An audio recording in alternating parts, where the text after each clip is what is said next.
ഹരേ കൃഷ്ണ. 2023 ഉത്പന്ന ഏകാദശിയും തൃപ്രയാർ ഏകാദശിയും 2 ദിവസങ്ങളിലാണ് വരുന്നത്.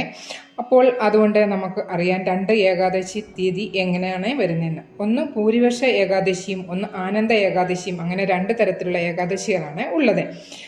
അപ്പോൾ ഭൂരിപക്ഷ ഏകാദശി എന്ന് പറയുന്നത് അത് തലേ ദിവസം ദശമി ദിവസം ബന്ധമുള്ളതാണ്. അപ്പോൾ ഏകാദശിയുടെ തലേ ദിവസം അതാണ് ദശമി ദിവസം, അതാണ് ഭൂരിപക്ഷ ഏകാദശി. എന്നാൽ ആനന്ദ ഏകാദശിയോ ദശമി ബന്ധം ഉൾപ്പെടുന്നില്ല.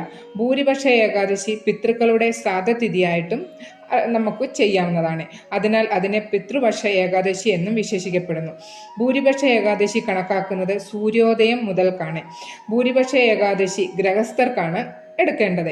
അതുപോലെ തന്നെ ആനന്ദ ഏകാദശി സന്യാസിമാർക്ക് ഉള്ളതാണ്. അപ്പോൾ നമുക്ക് ഗൃഹസ്ഥരായിട്ടുള്ള നമ്മൾക്ക് 8-ാം തീയതി തന്നെയാണ് നമ്മൾക്ക് ഏകാദശി